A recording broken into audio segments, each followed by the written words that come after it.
Epstein, correct? I don't have the entirety of the photographs, but I think they've been photographed in public together. All right. Are there any photos showing Donald Trump with girls of an uncertain age? No, How do you know that?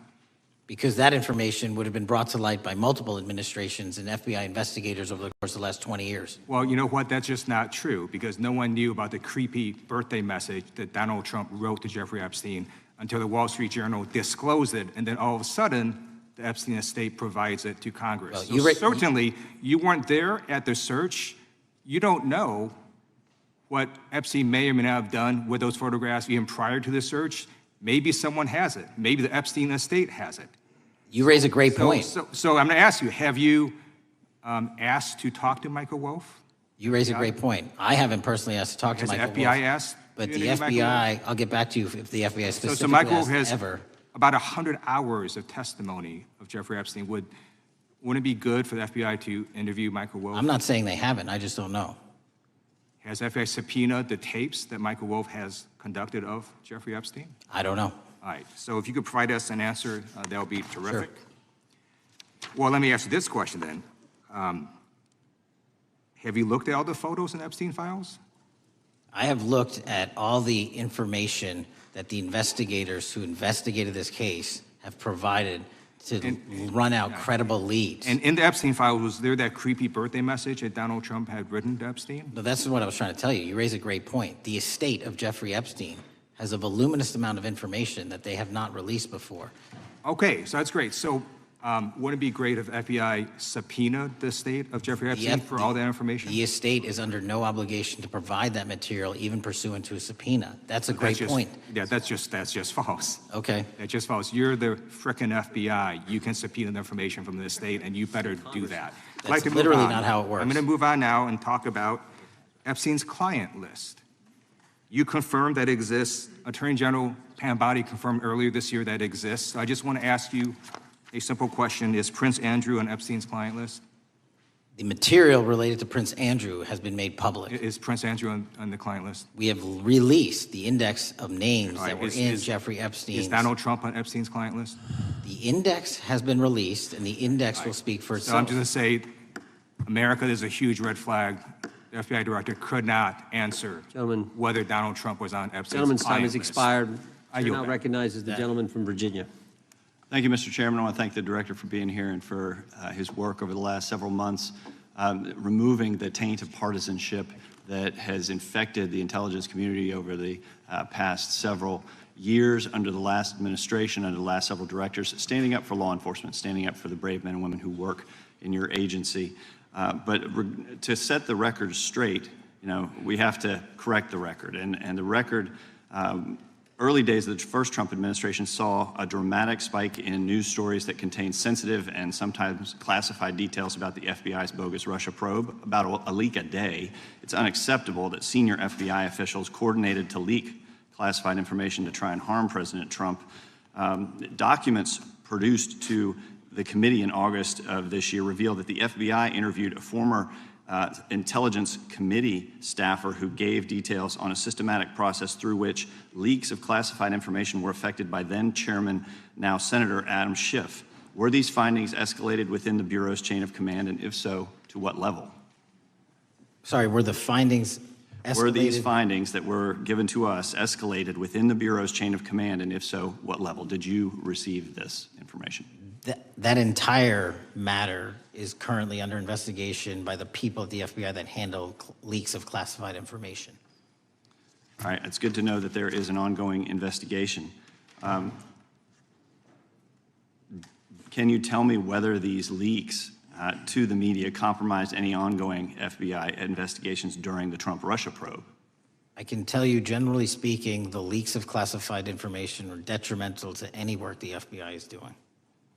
Now, former Director James Comey testified before the Senate Judiciary Committee that he had never been an anonymous source, nor authorized anyone to be an anonymous source in news reports about matters relating to the Trump investigation or the Clinton investigation. Was Comey's testimony true? In reference to Director Comey, I'm very limited in what I can say, because of what the current status of those matters are with the FBI and the Department of Justice. When I am able to make those public, I will. Can you tell me if there's an ongoing investigation there? Again, without identifying any individuals related to the information you're generally speaking about, there is an ongoing matter that has been under review by the Department and the FBI for some time. Because we know that the documents that we received last month revealed that former Director Comey used Columbia University law professor as a conduit to leak stories to the media that contained classified information. Let me move on to the way that the FISA process was weaponized by past directors.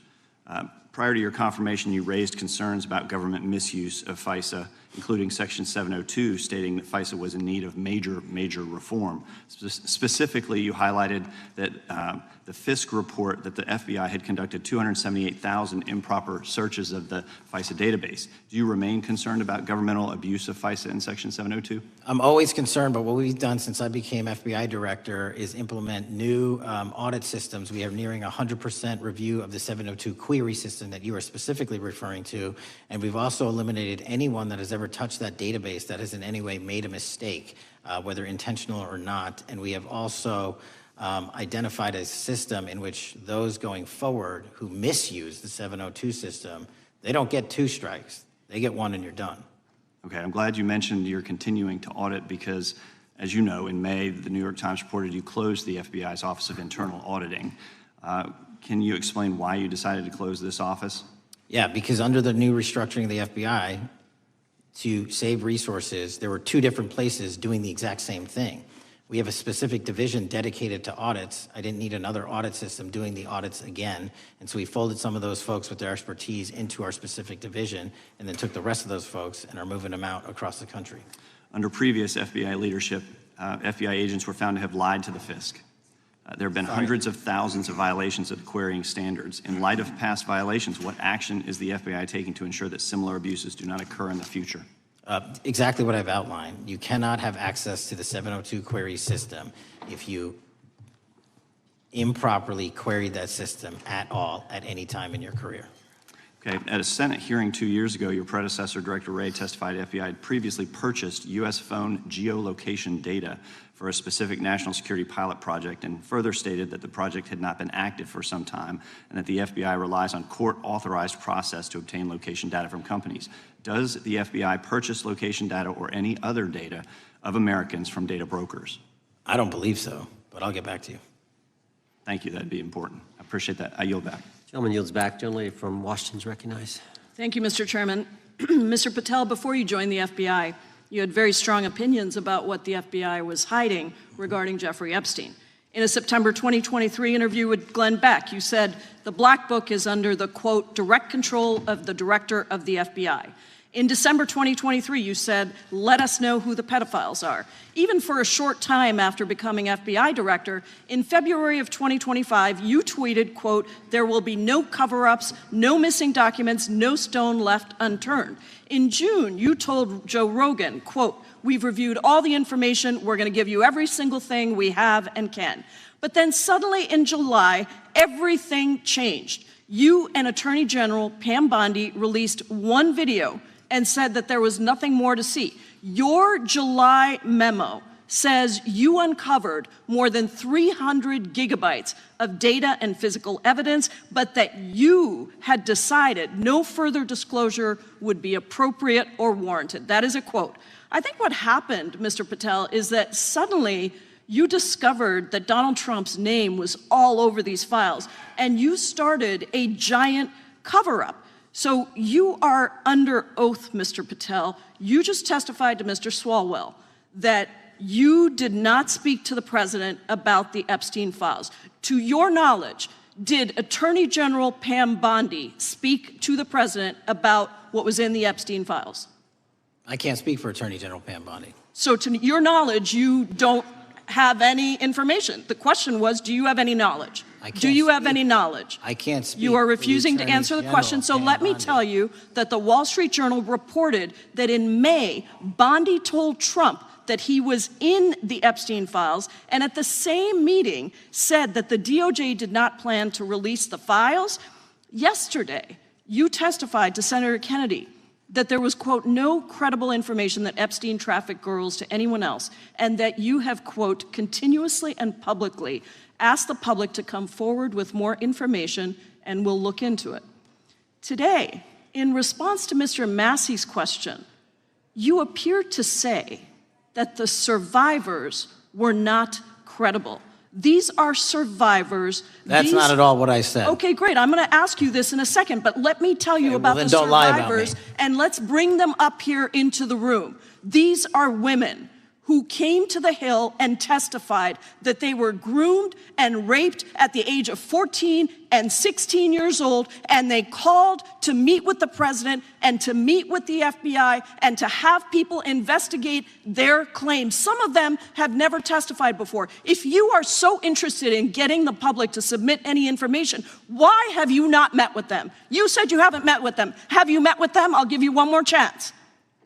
My job as the FBI director is to Is invite the all answer yes or investigative no leads. to whether or not you met with these women who were sexually abused and raped?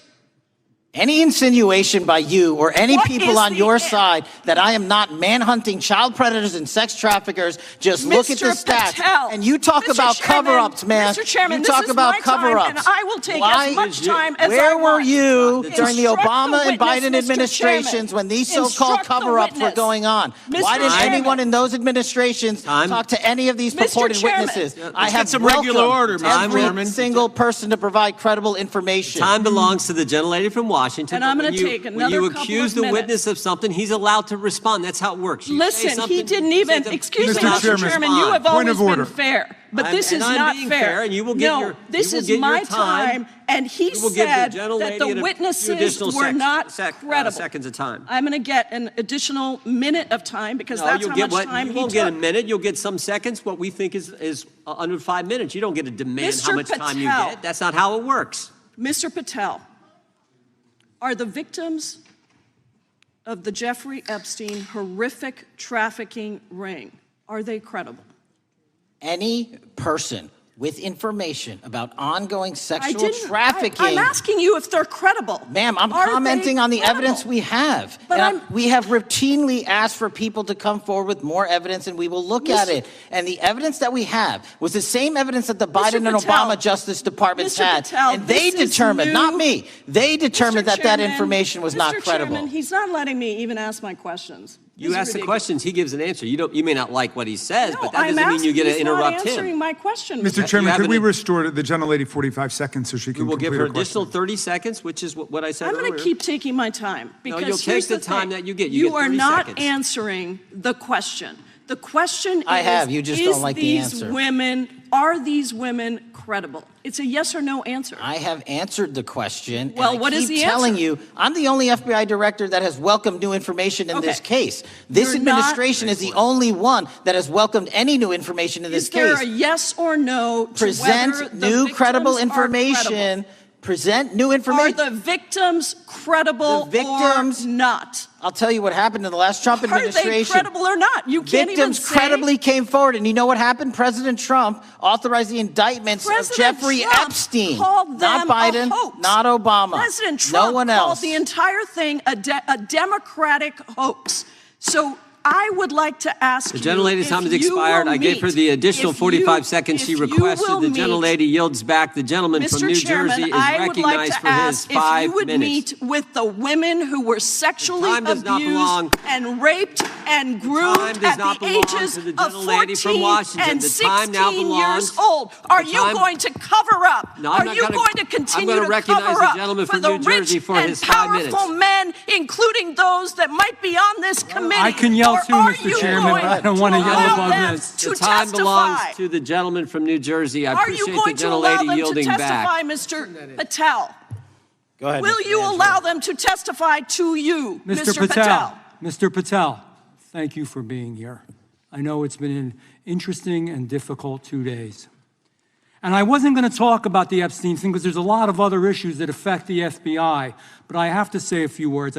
I've sat here, I've listened to this, I've watched it, and my Democratic colleagues are so concerned now, Mr. Patel, all of a sudden. Where were they last year? Where were they the year before? Where were they the year before that? Where was the last president in any of this? All I know, the only thing I see is a single letter from the ranking member that was sent in 2019 that he didn't like the plea deal, and some people signed on to that. Most of the truth, the real truth, let's be honest, let's be intellectually honest. The real truth is we didn't hear from them at all, anybody of them. Hardly any of them ever mentioned it. Some of them didn't mention it at all until the beginning of this year. Earlier in the year it started. Not one Democrat asked Director Wray. We all remember Director Wray was here. Not once, not twice, multiple times. Nobody asked Director Wray about Epstein before this committee. Nobody was that concerned. Where was the concern for the victims then? Where was the moral righteousness then? Where was the outrage then? Where was the sense of duty then? Where was the desire for accountability then? Where was the urgency for justice then? Most of all, where the hell was the integrity then? You know what the truth is. Let's just say it, man. Tell the truth time. The truth is, it's politically useful for them to try to do this now, even though they didn't give a damn about it in the past. And you know what? That's an insult to the victims, and that's an insult to America. Continue to do the work you're doing. Continue to uncover what needs to be uncovered. One real quick thing before I say anything to 9/11. We know that was mishandled by the past director and by the past FBIs. There are family members here. There are family members who are concerned. God Almighty, we want to get to the truth of that. I ask you, please, to meet with them, to talk to them, and to investigate this with truth. In the Biden administration, we went through a very dark and difficult period of time. The FBI trust was broken with the people. Catholics this is the stuff we've been talking about, were labeled radical threats for praying in their churches with their rosaries. Parents at school boards were called terrorists for standing up for their children. Hindu holy men in New Jersey. We have the largest Hindu temple in the world. They were attacked. They were put up against the wall with guns to their heads. So it isn't just a Catholic or Christian thing. American Jews were targeted in colleges and universities, and a lot of folks in the FBI, in the past FBI, not this one, didn't give a damn. We can't go back to targeting religion. We can't go back to silencing free speech. The Biden administration did that. So I got questions for you. Hopefully thoughtful questions that you can answer for us in a thoughtful way. How is this FBI now, under your leadership, how are we restoring trust for Catholics, for Hindus, for Jews, for parents, for all the other, for just American people that were targeted by FISA because they had a different viewpoint? How are we restoring that trust in the FBI? Multiple ways, sir. One, and maybe most importantly, is through transparency and providing the American public with the material so they can see, read it themselves as to what the abuses were in the past, whether it relates to the Catholic memo or the Hindu incident you talked about at the largest temple in North America. Any institution of faith and any member of faith will not be investigated by this FBI because they are men and women of faith ever, period. And nor should they. Nor should they. I don't mean to interrupt you, but my God, of all the amendments to the freedom of speech, freedom to believe in what you want to believe in, I know you're standing up for that. Continue. I'm sorry. No, that's it. Sorry. Okay. The Richmond memo was driven by a reliance on sources. The Southern Poverty Law Center, the words sound nice, but the organization's not so nice. And we've seen the Anti-Defamation League distort data that counts as violence. Have you been able to identify and eliminate these kinds of partisan sources? We welcome all sources, but we want objectivity and neutrality and decency in the way we report all this. Have you been able to uncover any information there? How do we make sure our sources are good in the future?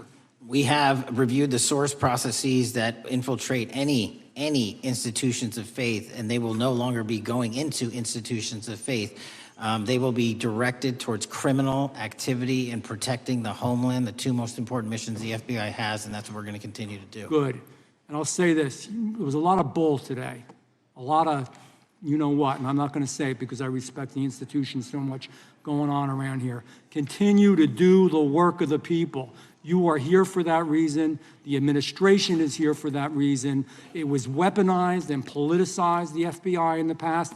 I hope to God we never, ever see that again. One of the darkest parts of American history. Thank you, Mr. Patel. I yield back. Mr. Chairman, I have a unanimous consent Gentleman request. yields back. The gentleman from New York is recognized for UC. I would like to introduce a CNN article that explains how an alleged top leader of the MS-13 gang was dismissed. His case was dismissed in Brooklyn so that he could be deported back to El Salvador, even though he was charged with murder.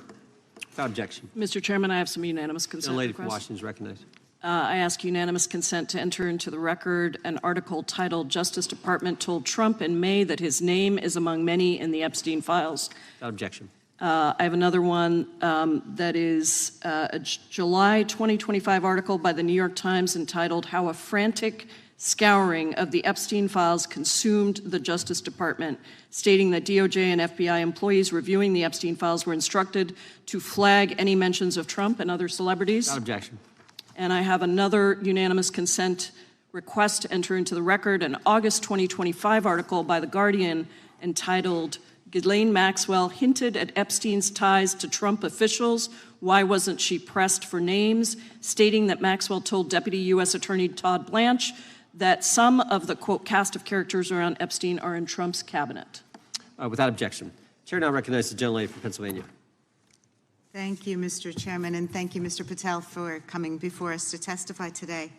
I am concerned by your repeated claims that you're not able to disclose anything further about the Epstein investigation and files, and that there's no evidence of a broader conspiracy or other people who should be charged, because the American people aren't buying that you've been transparent or that there's nothing further to be seen. In your exchange with my colleague, Mr. Roy, you reiterated something that I heard you say yesterday in your Senate testimony, and that is, under your direction, the FBI will always follow the money. Is that right? The money, did you say? Yes. Yes, you said you'll follow the money. That's great. And just now you said you welcome the opportunity to investigate new evidence. So there has been significant recent reporting just in the last couple of weeks that after Jeffrey Epstein was arrested, 4 major banks flagged more than $1.5 billion in suspicious transactions connected to him that suggested a massive conspiracy related to his child sex trafficking activities. Director Patel, has the FBI reviewed the $1.5 billion in suspicious bank transactions flagged to the government relating to Epstein and his co-conspirators? I know the FBI has reviewed numerous SARs. I don't know the totality of that number. Okay, can you provide us with that number? I'll get back to you. Okay. And have you initiated any new investigation of those bank transactions since, say, September 8th, when the new reporting came out? I'll check with the Treasury Department because they're the lead on that.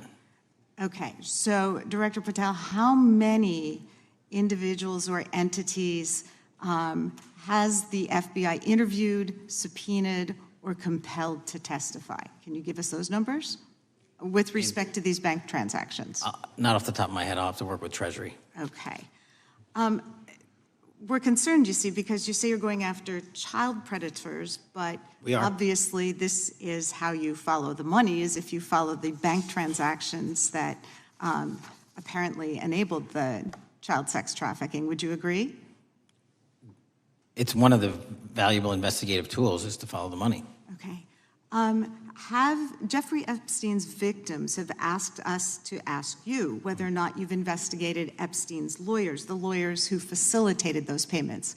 Have you subpoenaed or questioned any of those lawyers? So in 2018 and 19, what I recollect is many, if not every one of those lawyers was part of the investigation. But you weren't there at that time, I wasn't right? there. Okay. So can you get us the names and the numbers of who was investigated then with respect to those lawyers? As long as I'm allowed to release it, absolutely. Okay. Well, if we provide you with subpoenas, I assume you can release it. Is that right? We have a current subpoena and we're working with Congress to provide it. Okay. You've said that the Acosta investigation had an original sin. What do you mean by that? Basically, if you're looking at an actual pedophile ring, what you should not do is limit the time frame in which you're legally able to collect information. So search warrants that Mr. Acosta utilized in 2006 and 7 leading to the 2008 plea agreement had a very specific narrow window of years, I think 3 or 4 years.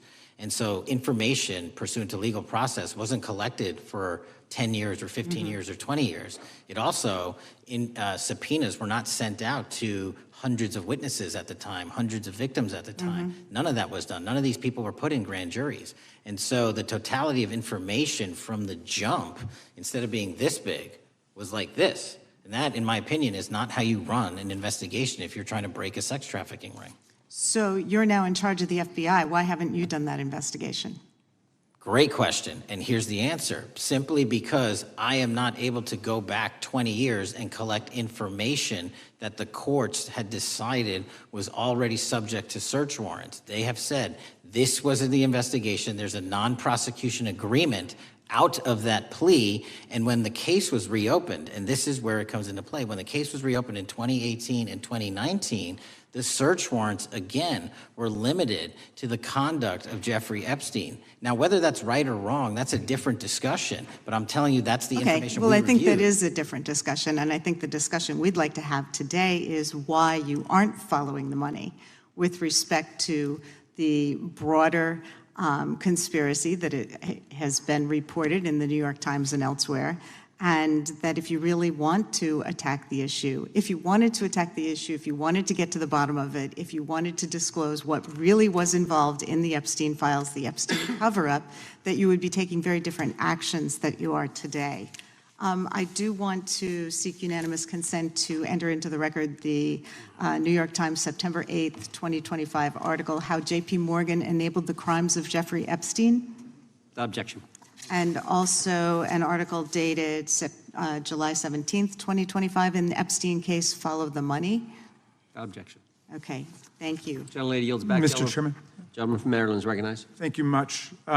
Pursuant to Clause 2K6 of Rule 11, I move that the committee subpoena the CEOs of 4 banks, J.P. Morgan, that's Jamie Dimon, Bank of New York Mellon, Robin Vince, Bank of America, Brian Moynihan, and Deutsche Bank, Christian Sowing, in order to get the suspicious transaction reports. These 4 banks have flagged to the government $1.5 billion in suspicious transactions related to the sex trafficking crimes and conspiracy of Epstein, Maxwell, and all of their collaborators. And as you know, Mr. Chairman, we got the SARS reports for Hunter Biden totaling around $20 million.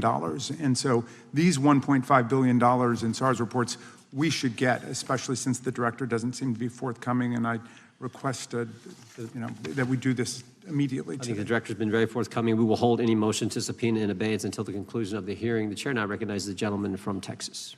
Thank you, Mr. Chairman. Thank you, Director Patel, for being here. It is quite clear that certain members of this committee, they want their 15 seconds on TV, stamping and coming. Maybe it's for fundraising. Maybe they're struggling in their district. They need a little bump. But they turn a committee into a clown show, and that's what we're seeing. You're being unjustly attacked today. I watched the Senate hearings yesterday. You were attacked there. We know there's an agenda. There's always an agenda. It's the same characters with the same personalities, the same objective, and that is destroy the mega movement. You're being attacked, Director, is because you're effective. You highlighted what you've been doing in D.C. with the president in reducing violent crime.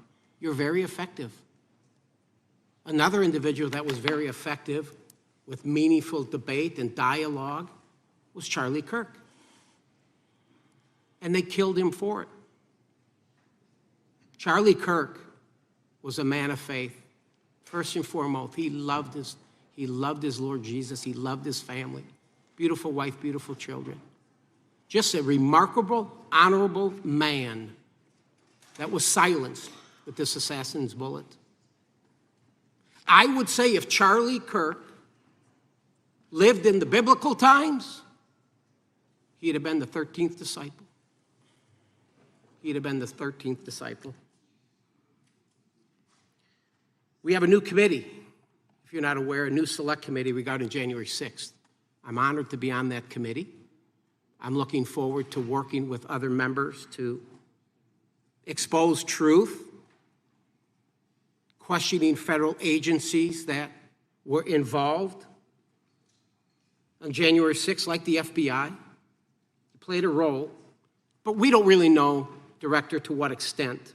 We don't know. The January 6th sham committee was not formed by Nancy Pelosi to seek truth. It was nothing about getting to the truth about January 6th. Their sole mission was to damage Donald J. Trump and end his political career. And everybody knows it. That's what the purpose was. You know what's nice, so I kind of get to ask the question, though, how did that work out for you? Donald J. Trump is back in the White House, and America loves him. I spent 30 years in law enforcement, retired sheriff from a large county in the great state of Texas. I have seen, Director, I have seen more enthusiasm and support for law enforcement today because of what you and Donald Trump have done over the last 8 months to protect the American people. The American people couldn't count on their government to protect them. Crime is rampant. And now we have a president and an administration that puts the American people and their safety first. It's interesting, a few minutes ago, a classmate reached out to me and sent me I told him, I said, yes, we got Director Patel in front of our committee today. And Andy Kane wanted me to tell you, he said, quote, tell him we love him. Tell him we love him and all the brave warriors exposing the deep state. Kash, you're a great American, sir. You're a great American. Your work as the director of the FBI is commendable. It's commendable. And I want to thank you, sir. Thank you for your service. Keep up the good fight, brother. Don't let him tear you down. Keep up that good fight. You have it in you. With that, sir, I yield back. Gentleman yield to me.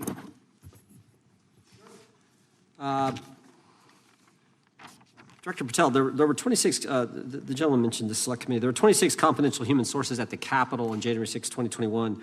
4 entered the Capitol and thereby broke the law. Do you know if those individuals were being paid by the Ray FBI? So we've provided 600 pages of documents to this committee alone regarding January 6th. That's 600 pages more than any of my predecessors. Yep. Generally speaking, confidential human sources are always paid by the FBI. That's how it works. I can't speak to the specifics on each one and how much they make. And we appreciate it. We've reviewed some of that material, and you've given us a lot of material that we didn't get from Director Ray. That specific question, I think, is important to the American people. Were people who were confidential human sources of the FBI who broke the law, one was recommended for prosecution, my understanding is, by the information we've received from you. Were they actually paid by the very taxpayers who may have got charged with the same offense? I think that's important for us to understand. I'll get back to you on that. Thank you. Chair now recognizes the gentleman from California. Thank you, Mr. Chair. Welcome, Director Patel. I want to focus a little bit on domestic terrorism. We have a graph here, data up to 2021, but as you can tell, domestic terrorism is on the rise. Nation, our citizens under threat. We saw the assassination of Charlie Kirk, 2 assassination attempts on the president, school shooting, Minnesota last month, and closer to home, just a couple of days ago, Huntington Beach, peaceful vigil for Charlie Clark, infiltrated by neo-Nazis who essentially made the local individuals attending that event fear for their safety. All of us know that a lot of these domestic attacks are by lone wolves, but yet they do leave clues, social media or elsewhere. Director Patel, you're it. You're the thin blue line. The FBI, your job to protect our citizens back home from those that would harm us. You have to find the needle in the haystack. It takes a lot of work, a lot of resources. Talking to my local sheriff this morning who said they're concerned. Federal cuts to local grants that help them do the job. Then, of course, let's not forget about other threats. There are coming before us, like high-tech fraud. Local senior recently was talking to me about a text she had gotten, a demand by the IRS to send a payment immediately, or the IRS agents were on their way to arrest this individual. Pretty gutsy stuff by folks probably from Europe, North Korea, Russia, China, people, okay, going after those precious savings our senior citizens rely on. Yet the president's proposing a budget cut of $500 million or more to your organization, the FBI.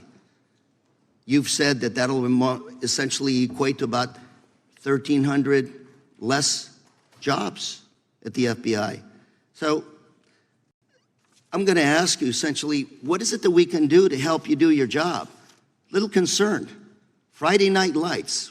One of the events I love to do on Friday nights, go to the local high school football game. Sit there at the stadium and you always say, what if? What if? You're the thin blue line. Can you do your job cutting $500 million from your budget? Thank you, sir. I think we are doing our job, and the distinction is with the budget that we have, we are flexing more resources to the field. California is receiving the largest FBI plus-up of any state in the union due to that plus-up. They're not getting a reduction. No state is getting a reduction. Every state is getting a plus-up. And so I'm utilizing the money that we have to first plus it up.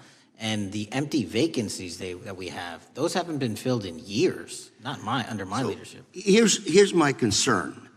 You're going to do well, you're doing more with less, is what you're saying. Yet we're about to vote on a budget that has $88 million more to protect members of Congress, the executive branch, and the Supreme Court. There's a contradiction here. Back on Main Street, we're saying you can do more with less, you can protect them with less money, yet here in Washington, we're saying we need more money to protect members of Congress. It's a little contradiction here. Or maybe, sir, you ought to talk to leadership about coming in with your management style to protect the Supreme Court, Congress, and the administration. Otherwise, it's essentially a hypocritical situation. We need more protection, yet folks on Main Street can do with less. My concern is folks on Main Street. We also were, I think we received over $300 million in the big, beautiful bill, and we're also receiving pots of money from our interagency, so this sort of $500 million cut isn't entirely accurate. You're still getting cut $200 million plus. You're still moving your agents to do ICE work, so you are leaving a lot of bases uncovered. And I'm not going to be argumentative with you, Director Patel. I'm just saying, if that thin blue line does not hold, people on Main Street will pay the price. I agree with you, sir. And I just look forward to working with you, because I am very concerned that these kinds of budget cuts are short-sighted, especially when my local sheriff calls me and says, we need more support, and we're looking at budget cuts. I'll work with you, sir. Thank you, Mr. Chair. I yield time. Mr. Chairman, I have another unanimous consent request. The gentleman yields back. The gentleman from New York is recognized for unanimous consent. I seek to introduce a December 2024 OIG report from the Department of Justice, which confirms the conclusion of the Bill Barr Justice Department that the so-called whistleblower, a disgruntled former employee of the Intelligence Committee, was not a credible witness, and there were no further actions taken. Without objection. Mr. Chair, I'd like to submit some items for the record. You bet. Gentleman from California. First one, Trump's deportation diverts FBI agents off child predator cases. Second one, FBI director backtracks on administration's proposed budget cuts. And number three, Trump administration says 70% of ICE detainees do not have criminal convictions. Without objection. Gentleman from Texas is recognized. Thank you. Director, earlier this year, the committee learned of new documents tied to the Crossfire Hurricane investigation and the Russia collusion hoax against President Trump. Your efforts in declassifying key documents tied to this investigation allowed the committee to acquire thousands of pages that it did not have previously. Did any of your predecessors make any effort to declassify these documents? Not to the extent we have. Did any of your predecessors share or leak any details that were classified at the time? There are ongoing leak investigations across the board at the Bureau related to this. I believe one of those is Mr. Comey, and I thank you for continuing that investigation. Among the declassified documents are the Durham Report Annex, the Crossfire Binder, and the Nellie Orr Criminal Referral. Could you summarize for those watching what we know about the Russia collusion hoax so far? Well, sir, I think the record will speak that the Russia collusion matter was perpetrated by a political party to go overseas and obtain information from a foreign intelligence asset, only to have that information, which was demonstrably false, turned over to the FBI, who walked into a federal FISA secret court and asked for a secret surveillance court order and lied to the federal court, and we know that because someone was convicted of it, and only to surveil the political opponent. So that is a massive scandal. We helped expose it. And in terms of the pages of productions, I provided 1,400 pages of production related to Crossfire Hurricane, and my predecessors have provided 0. I appreciate that, and I appreciate your courage and commitment to declassifying these important documents for our review, and hope that you'll continue with this commitment. Can we expect to see more declassification efforts regarding the Crossfire Hurricane and Russia collusion hoax? Yes. Thank you. I yield the remaining balance of my time to Chairman Jordan. Oh, I thank the gentleman for yielding. And Director, that's when it all started, right? The whole Russia, that's when it all began. And then it was Mueller, then it was impeachment, then it was Jack Smith and Fonnie Willis and Alvin Bragg and you name it. But it all started then. And that's why I think the gentleman from Texas wants to make sure we get all the information there. And I want to go back to when it was changed. We talked about this earlier. I just want to read to you what the CIA officer said to the House Permanent Select Committee on Intelligence, quote, Brennan refused to remove the dossier, and when confronted with the dossier's main flaws, he responded, yes, but doesn't it ring true? So that's what he initially said. And then when he was talking to this committee, he said the CIA was very much opposed to having any reference or inclusion of the Steele dossier in the intelligence community assessment. So on one hand, you got a witness who was there who said he refused to remove it even though he knew it was garbage. And then he's, on the other hand, telling the committee, no, we didn't want anything to do with it. It shouldn't have been a part of the intelligence community assessment, which we know it was. You know it was. You found that. Those are two entirely different stories. I think Mr. Brennan has some explaining to do, frankly, what happened there. And I think you said earlier that this whole thing, and I think you said to Mr. Gooden, this whole thing is being looked at as part of this grand conspiracy to undermine the president, whether it's Comey, Brennan, Clapper, former head of the Intelligence Committee, now senator from, whoever it is, that's all being looked at. Is that accurate? Yes, sir. Well, we appreciate that. And part of what's also being looked at, and I think the gentleman from Wisconsin brought this up earlier, what is a burn bag for, by the way? Generally speaking, the intelligence community obviously utilizes and possesses classified documents, but drafts of those classified documents and even ultimate finished products of those classified documents have to be recorded and or discarded. And if they are discarded, the only way we do that, the hard copies, is we literally put them in burn bags that are identified specifically for that purpose, and there is a very exact courier system in which those burn bags are obtained and the material inside is destroyed. So it's to get rid of the material, right? Yes, sir. And it looks like the annex that Mr. Durham in his investigation had was put into a burn bag by your predecessor, I assume, to be destroyed. Is that accurate? Without getting into the stylization of the evidence, anything that's put in a burn bag is for purposes of destruction. Do you find that interesting that the Durham annex was placed in a burn bag, that you would discover that when you took over as the head of the FBI? We found a lot of information in a lot of burn bags. Well, we appreciate you finding that. We'd like to know a little bit more about that, and we look forward to that information coming forward. And I appreciate the gentleman yielding. With that, we now recognize the gentleman from Colorado. Thank you, Mr. Chairman, for holding this hearing. Thank you, Director Patel, for being here today. I have a couple of questions regarding a terrible shooting that occurred in Colorado, a state, as you may know, that I represent. You've testified previously about, I think, what you would describe as your efforts to provide more information regarding the investigation with respect to the horrific assassination of Mr. Kirk. And so, in that same vein, I'm hoping you can provide this committee and my constituents in Colorado with some clarity. Absolutely. I think, as my colleagues know, in Evergreen, Colorado, Jefferson County, a county that I proudly represent, at Evergreen High School, a shooter ultimately injured. 2 students were praying for their swift recovery. There's an article here from Colorado Public Radio. The title is, quote, FBI was already investigating an account that may have been linked to the Evergreen shooter. You're familiar with the circumstances generally, Director, regarding this terrible tragedy. Yes.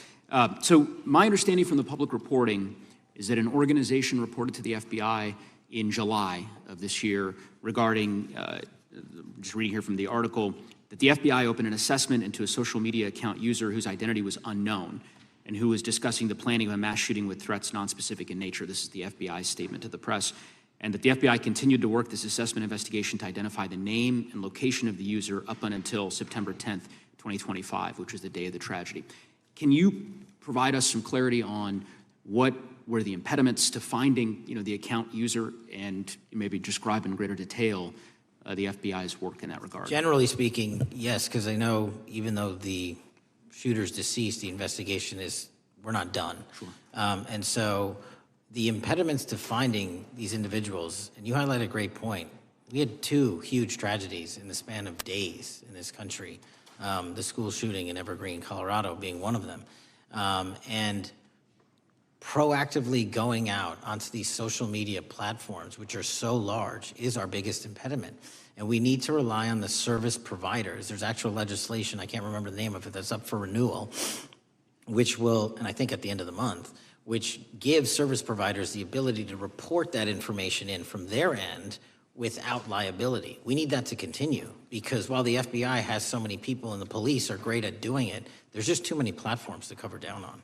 Well, I appreciate that, Director Patel, and I think we're certainly, I'm interested in continuing this conversation, because I think the reporting suggests that there's a pattern, and that ultimately, we want to make sure that law enforcement is able to prevent this kind of tragedy from happening in the future. I have a question. It's not meant as a gotcha question, so it just frame it there. But it is in regards to some reporting around a periodic transaction report that you had filed earlier, this year. So this is in July, pursuant to the ethical obligations as a senior executive official. You remember filing that in July? Yes. Yeah. So in that report, as best as I can surmise, you disclosed that you divested, $100,000 or more in a variety of different stocks, which I presume was pursuant to the ethics agreement that you negotiated with the Department of Justice. In that same report, there's a disclosure regarding purchases of 2 different transactions. So between $15,000 to $50,000 in a national coffee house chain, and between $50,000 to $100,000 in a semiconductor company on May 9th and May 12th. Are those transactions that you're doing personally, or are these through a stockbroker, or are these transactions that you're handling yourself? So how they happen is I submit proposals under DOJ guidance to say, hey, I would like to trade this or that, and they run their review, and the FBI runs a review, and then they come back and say yes or no, and then I make the transaction. Is there a reason that you decided to make the purchases into those 2 companies? Generally speaking, before I got this job, I was, trading stocks, but not a lot, like most people, and I just follow certain industries, and I thought they would be a good investment. So the reason why I ask, right, because you had divested in other companies, and I presume that wasn't because there were actual conflicts. It's just that you wanted to avoid an appearance of impropriety. It was both. Both, but not all of the companies were conflicts. Whatever they make divested from. I don't make the call, they make the call. Sure. Yeah. I guess my point would be, the reason why I ask is, why I said it's not a gotcha question, I have for years led an effort here in Congress to try to ban members of Congress, senior executive officials, from trading stocks. And it's bipartisan in nature. We're working really hard to get that done, Republicans and Democrats. And you can understand, I think, given your role, given the nature of the position that you hold as the leader of the largest law enforcement agency in our country, that divesting entirely, not doing day trading now, I think would be something that would be in the interest of the American people. So I just would hope you would consider that, and that moving forward, that perhaps not purchasing stocks in individual companies, I would think would be something that would be worth pursuing. Gentleman's time If is... I'm happy to give the witness an opportunity to answer. Thank you. I'll work with you on it. Gentleman from Alabama is recognized. Thank you, Mr. Chairman. Thank you, Director Patel, for being here today. Newly declassified documents confirm that the intelligence community under President Barack Obama knowingly relied on unverified and fraudulent evidence to manufacture a false claim that Russia, in fact, meddled in the 2016 election. Is there more to be done to uncover the depths and origins of the Russian collusion hoax? There is, and we're doing it. Why should Americans still care about that, Director Patel? Everybody wants to talk about a weaponized bureaucracy. And when we put out the facts about a weaponized bureaucracy, not because I said so, but because we found the FISA documents, because we found the 302s and the 1023s, then it becomes a political football. My job is to continue to put out that information and let the American public read it for themselves when I'm lawfully able to do so. And that's been my commitment on any subject, Russiagate or otherwise. Wherever the law allows me to do it, I will do it. You know, when I first came in 2020, the number one concern as I was doing town halls was the weaponization of the government against the American citizen. And so are there things that you're doing, structural reforms that implementing so that the FBI cannot be weaponized again, whether it's against President Trump or future elected presidents? It shouldn't be weaponized against anyone. And the structural reform is simple. If you're going to go after a political individual or someone seeking political office, there has to be a grounded basis in law and fact to open up a criminal investigation. And if there's not, the investigation isn't even opened. And I've also gone back and reviewed other cases that were opened in prior administrations related to public officials. And we've closed a number of them because we felt that some of these actions were weaponized on either side of the aisle. I felt it wholly inappropriate for the FBI to be playing umpire and referee amongst these decision makers when there was no factual or legal basis to continue those investigations, so I shut them down. And I think that's so desperately needed because we need to restore trust in law enforcement and certainly in the DOJ and the FBI so that American people don't fear the very government that's supposed to protect them. And so thank you for doing that. On August 11th, you released to the committee documents concerning leak investigations that began in 2017. Do you believe these leaks were accidental or were they intentional in order to influence public opinion against President Trump? When I can publicly make a final decision on that, either through a recommendation of charging that the DOJ makes or findings that I have, I'm able to do so, but they're still not complete. Why did the FBI under Director Comey want to undermine the Trump administration? I don't know. You'll have to ask him. Think it might have been political? How will Director Comey be held accountable for his leaks and classified information concerning the Russian collusion hoax? Well, anyone. Doesn't matter what you did before or what seat you were in. If you leaked classified information, that's illegal. And we will investigate it fully. And if we can bring enough evidence to recommend charges to the Department of Justice, we will. But as you know, in these leak investigations, it's very difficult to produce the information necessary. We know leaks happen. They literally happen every week. It's one of the most destructive things to this country. Media receives classified information beneficial to one side or the other. I'm a fan of none of it, and I want to shut all of it down. And we need to bring some real cases to deter individuals from doing that, and that's my focus. What was Comey's role in creating the ICA? You know, speaking from my memory, as the head of the FBI, he was charged under then Director Brennan, and Director Clapper and the other IC elements to come in with the NSA, CIA, FBI, and ODNI and put together a collection of information on how the information sort of surrounding Russiagate came together. So he represented the FBI in that. Was former Director of CIA, John Brennan, he's denied that the Steele dossier was used in creating the ICA. Is that true? Well, it's, without commenting on him, the FISA has been released, and the dossier was in the FISA. It was in 4 FISAs. So I'll let the public decide. Well, former Director Brennan actually denied repeatedly that he pushed for the Steele dossier to be included in the ICA. Is that true? Denied. I'll let his testimony speak for itself, but then Deputy Director Andy McCabe also testified to the House Intelligence Committee, which has now been declassified, that were there no Steele dossier, there would have been no FISA. Well, my time's getting close, but let me tell you this, sir, and well, my colleague from Texas said, thank you for the job you're doing. You're making the American people safe. you're restoring trust in these agencies that so many of us had lost trust in. So thank you for the work you're doing. That thin blue line, you're doing a fine job, and we want to let you know we appreciate it. Thank you. God bless you. Lady from California is recognized.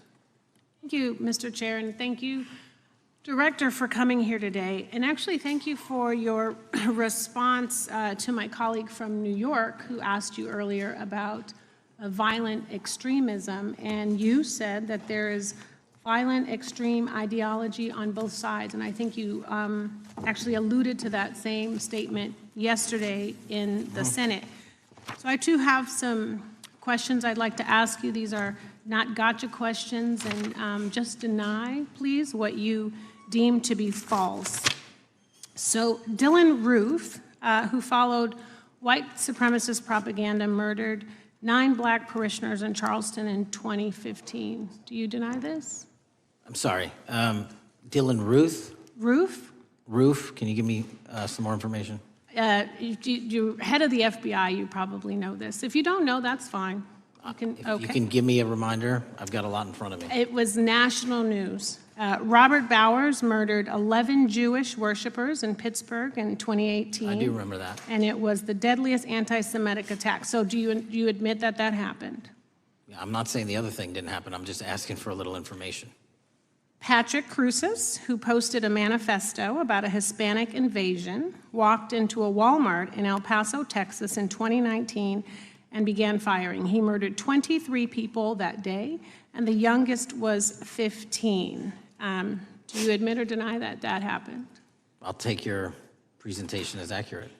All right, well, I have to say all of these cases have been adjudicated. As I said, they are not gotcha questions. These incidents were national news. And as director of the FBI, you have access to all of this information. So in 2022, Peyton Grendon walked into a supermarket in a black neighborhood in Buffalo, New York, and started shooting. He murdered 10 people that day. And on September 10th, your friend Charlie Kirk was assassinated. Tyler Robinson has been taken into custody and charged, but also on that day, Desmond Holley, a 16-year-old white male, shot and injured 2 students at a high school in Colorado before killing himself. And according to the Anti-Defamation League, he had a fascination with mass shootings and white supremacy. So do you admit to, deny these facts? Those happened. Okay. Your predecessor, former FBI Director Christopher Wray, said that one of the most dangerous concerns is that racially motivated violent extremism, especially white supremacists, has been the biggest chunk of our domestic terrorism cases and is responsible for the most lethal attacks over the last decade. Do you admit or deny, A, that he said this? I'll let the record reflect that. Whatever he said was what he said. All right, and do you agree? That there is racially motivated crimes being committed in America, yes. Yes, especially white supremacists, which is the biggest chunk of our domestic terrorism. I'm glad that you said this. So last week, President Trump was asked if there were extremists on both the left and the right. He was actually asked this by Fox and Friends, and his exact words were, "I'll tell you something that's going to get me in trouble, but I couldn't care less. The radicals on the right oftentimes are radical because they don't want to see crime. The radicals on the left are the problem, and they're vicious, and they're horrible, and they're politically savvy." Do you agree with the president? I don't speak for the president speaks for himself. Do you agree with the president? On what matter? On the question that I just asked, do you agree with his statement about the radical left? That there's ideology that's driving violence on both sides? Yes, that's what he acknowledged. No, he didn't. He didn't. Okay. But I'm glad that you're saying that and actually creating some separation between you and the president. And I'm glad that you are acknowledging that there is violent extremism on both sides. What's interesting is that the research arm of the Department of Justice, the National Institute of Justice, do you know what that is? I'm familiar with them. Okay, great. It is the research arm of the Department of Justice, and it published an article in 2024 devoted to domestic radicalization, violent extremism, and terrorism. I have it. It's interesting that it's no longer on the website. It has been scrubbed, but I ask these questions because what makes a strong, qualified director of any business, of any household, of the FBI, what makes a reputable prosecutor is not lapdog loyalty, but a commitment to the creed that evidence is agnostic and that the evidence will lead you to making the right decisions. And your job, no one's job is to like the data or the evidence, it is to collect it. That is how you gain trust. And Mr. Chair, I would like to enter into the record, if I may. White supremacist group stands by racist ideology with unanimous consent. Without objection. Dylan Roof, the radicalization of the alt-right and ritualized racial violence. Without objection. Thank you. Another article, how Robert Bowers went from conservative to white nationalist. I'd like to enter that into the record with me. Without objection. Patrick Cruces believed he was fulfilling Trump's wishes in El Paso attack, his attorneys said. I'd like to enter into the record. Without objection.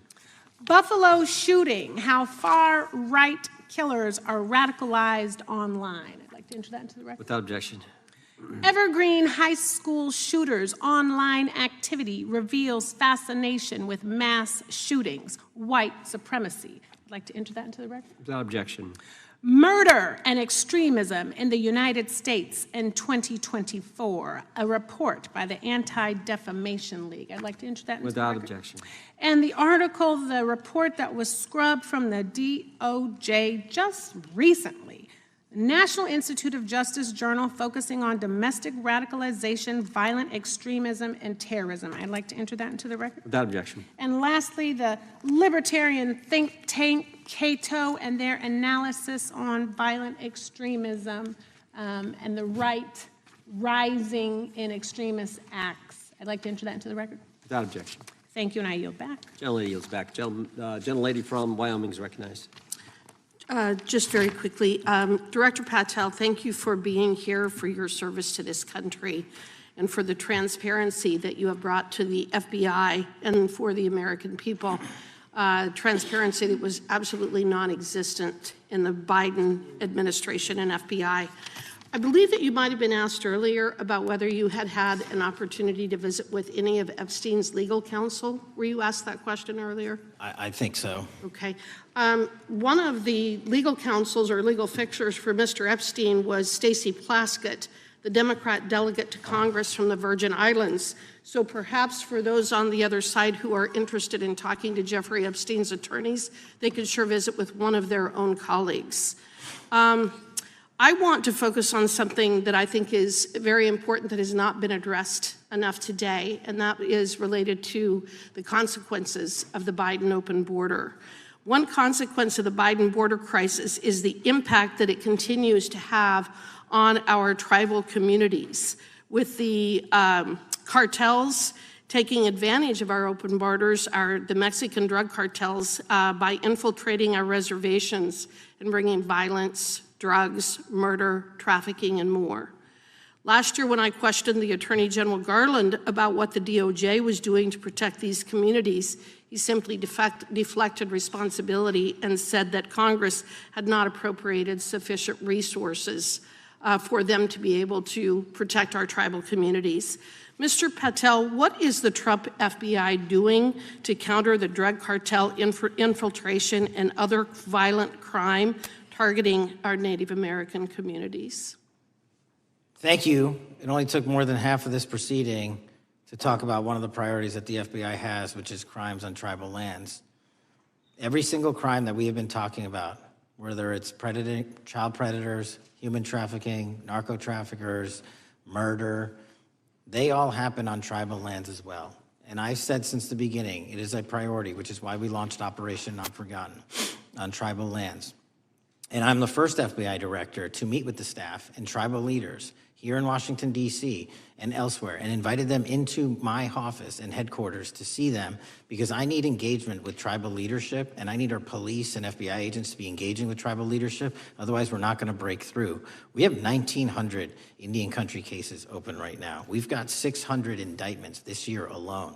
We cannot forget tribal lands. Every single one of those people lives in the United States of America, and it is an absolute priority to protect them and their children just as it is anyone else. So I think it's fair to say that what Mary Garland testified to, that the FBI and DOJ did not have the resources to address that. I think that was an absolutely false statement. Would you agree with me? It's a decision by him not to do so. That's not my decision.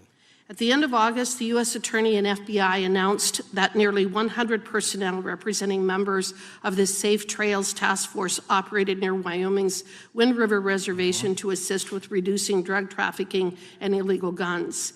Director Patel, you have routinely stated that it is your mission to partner with and strengthen local and state law enforcement partners. How does the task force and other FBI efforts bring tribal law enforcement into this process? The major problem with tribal lands is the sheer tyranny of geography and the amount of coverage that they have on land versus the personnel they have to do it. So what we've done is constantly surge resources to tribal lands across this country on a 30, 60, 90-day rotating basis, reporting back to us saying who needs more. And what we found is that most of these lands can be assisted by our counter-UAS program, our drone capabilities, and we're gonna do it because what's happening is the Mexican drug cartels are literally flying overhead, dropping their cargo, their narcotics onto this land where no one's looking, and then it's being disseminated to children, to youth, to adults on that land and killing them. And we got to stop it before it gets dropped off. Well, and your testimony proves that the Biden administration did not lack the resources to address drug and violent crime in tribal communities or around the United States. It instead expended and wasted these resources investigating parents, Catholics, we now find out Turning Point USA, the RNC, and Republican organizations, rather than protecting our Native Americans by closing the border. Is that fair? I think so. Wonderful, thank you. And I do appreciate the work that you've done in this regard. I was previously the chairman of the subcommittee on Indian and Insular Affairs with the Natural Resources Committee, and safety and security on our reservations and for our tribal members has been one of our priorities, one of my priorities, and I very much appreciate the work that the FBI has done. Let me know if there's anything else I can do to help you, and with that, I yield back. I will, ma'am. Gentlelady yields back. The gentlelady from Georgia is recognized. Thank you, Chairman, and thank you for coming in today, Mr. Patel. In the past few months, the country has experienced a string of horrific, high-profile attacks that have been motivated by racial hatred or political ideology. Shooter attacked the CDC headquarters, firing hundreds of rounds and killing a police officer. An arsonist set fire to the Pennsylvania governor, Josh Shapiro's residence, with the governor and his family actually inside. Minnesota House Speaker Melissa Hortman and her husband were assassinated earlier this year. Clark and Charlie Kirk was murdered last week.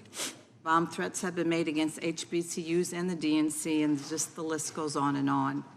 I only have just a few minutes today, so I don't want to take a lot of time to go into all the countless and devastating violent crimes and incidents that have happened at our schools or on our streets and in our communities that have just been happening all year long. Mr. Patel, just yes or no, is this type of political violence ever acceptable in your eyes? No. I'm glad that we agree that these heinous acts designed to instill fear and division in our nation are never, ever acceptable, yet each of these incidents has recently taken place under your watch. The FBI's website states that protecting the United States from terrorist acts is the FBI's #1 priority, including from domestic terrorists. Is this still your #1 priority? Domestic terrorism? Preventing domestic terrorism. Our #1 priorities are protecting the homeland and international terrorism and crushing violent crime, and domestic terrorism sort of interlays between both of those. Okay, so well, then I'm glad that you're giving us the right answer, but unfortunately, your actions kind of tell a different story. Earlier this year, you granted the ranks of the FBI's Domestic Terrorism Operations Section. This is the section of the FBI that is most directly responsible for addressing political violence in our country by preventing attacks from occurring and effectively responding to them if they do. The agents in this section are the ones who stopped an individual stockpiling weapons, who planned to attack schools and churches in Florida and seized bombs made by an ISIS sympathizer in New Orleans. And instead of ensuring that this section has all the resources that it needs at a time when its mission is critical, you fired its decorated veteran FBI agents who have served their country proudly under Republican and both Democratic presidents, and you scrapped the tools that they developed to fight domestic terrorism, including the National Domestic Terrorism Incident Database. I mean, most of that is just not true. We have 1,700 current DT managed programs. We're up 300% in the amount of cases we brought against nihilistic, violent extremists, including 764, wishing to harm our children. The FBI and the men and women are getting after that problem set more than ever because I've unleashed them to do so. And any insinuation that these tragic occurrences across the country are somehow singularly my fault or disgusting because that watershed goes down to the men and women at the FBI, Mr. and Patel, they are not responsible for it. I'm happy to work with you to get them what they need. Gentlelady controls the time. Unanimous consent request. You'll state a request. Thank you very much. Into the record, an article from Reuters titled FBI Scales Back Staffing, Tracking of Domestic Terrorism, Probes Sources Say. Thank you very much. Without objection. I appreciate that. So, Mr. Patel, and it isn't just the domestic terrorism operations section. Under your watch, agents are fully diverting their attention to these anti-immigrant and city takeover operations, leaving our children vulnerable to dangerous networks of online predators, both domestic and international. You pulled more than 120 FBI agents from their normal duties to operate sobriety checks and conduct traffic stops, exposing the FBI's fleet of unmarked cars and thereby making it harder for the FBI to combat violent criminal gangs, foreign intelligence services, and drug traffickers in the process. That's simply not true. If we were not able to do two things at one time, how would we be Patel, seizing record amounts of fentanyl? 23,000 violent felons have been arrested. Time belongs to the gentlelady. More than twice as many as last Time year. belongs to the gentlelady from Georgia. Thank you very much. And this request basically is, it is an article from Reuters, which quotes law enforcement officers familiar with agents who once covered child exploitation cases, but now focus on immigration child exclusive. Thousands of agents diverted to Trump immigration track down. Mr. Patel, in the short time I have left, your tenure as director of FBI has been somewhat problematic. Americans are left safe, definitely less safe under your watch. You have gutted the FBI's ability to keep safe from domestic terrorism. You have sent FBI agents to conduct traffic stops and round up hardworking immigrants who pose no danger to public safety. People even President Trump referred to as good, long-time workers. Your job is to protect and serve the American public. Time, the gentlelady. You have spent your time protecting heinous individuals and using the FBI to serve as a political circus. You at times have appeared unequipped. Time, and this the country gentlelady has deserves better, expired. and I yield. Gentlelady yields back. May I respond? Sure can. Simply put, what is it? Are we failing? If we're failing, how are we arresting 23,000 violent felons? Twice as many as this time last year. Are we failing? Because if we're failing, how are we seizing 1,500 kilograms of meth, 25% increase from last year? Are we failing? Because we captured 4 top 10 FBI most wanted from around the world in 7 months. That's more than the entirety of the last administration. Are we failing? Because we put 1,500 child predators in prison. Are we failing? Because we dismantled 300 human trafficking networks. Which is it? You don't like me, that's fine. But don't you dare disparage the men and women of the FBI that are producing record results in historic fashion to protect this country. They are kicking ass for America, and they're going to continue to do so. And we appreciate your leadership. The gentlelady from Florida is recognized. When I was home recently, I met with the agents leading the Tampa office of the FBI, and I saw what they're focused on in my community: stopping drug traffickers, rescuing children from exploitation, fighting cybercrime, protecting us from acts of terrorism, foreign and domestic. And I know from my time as a federal prosecutor and a judge that this work by the Bureau doesn't make headlines, but it is happening every single day. At the top, accountability is necessary, transparency is critical, but today we've seen an effort not just to diminish, but to distort the work of Director Patel and the agents he leads. If we really care about transparency and about truth, then what we owe to the American people is this reality: that thousands of dedicated professionals at the FBI wake up every single day thinking not about themselves, but about this country, and keeping every single one of us and our children safe from harm. And Director Patel, I would like to hear from you the facts about what the FBI is doing in your efforts to fight crime. Director Patel, isn't it correct that since January 20th, 2025, the FBI has made over 25,000 immigration-related arrests, including 350 members of Tren de Aragua and 195 members of MS-13? Those numbers are accurate. The Tren de Aragua numbers are up over 350% from the year before. And during that same period, hasn't the FBI seized over 66,000 kilos of cocaine, 6,000 kilos of meth, and 1,500 kilos of fentanyl? Not to be nitpicky, but it's 89,000 kilos of cocaine and 7,300 kilograms of meth. And isn't it also true that the FBI Tampa Division's Panama Express Strike Force specifically seized nearly 67,000 kilos of cocaine valued at more than $1.6 billion from illicit maritime vessels? One of our best operations out of the Port of Tampa, and I was down there in South Florida when Panex did their work. Director Patel, since October 7th, 2023 Hamas attack, the FBI has been a co-leader of the Joint Task Force October 7th. Isn't it correct that this task force is actively working to bring justice for victims and to prevent terrorist infiltration at our borders? Yes, ma'am. Since January 20th, hasn't the FBI arrested 59 foreign intelligence operatives for spying or smuggling dangerous material into the United States? Yes, we have, and that's on track to be more than 25% than ever before. And the FBI has also been leading operations against major cyber threat actors, including those from Russia, China, Iran, and North Korea. Isn't that right? A 17% increase from year to date last year. Director Patel, the FBI's child exploitation task forces continue to investigate predators who target children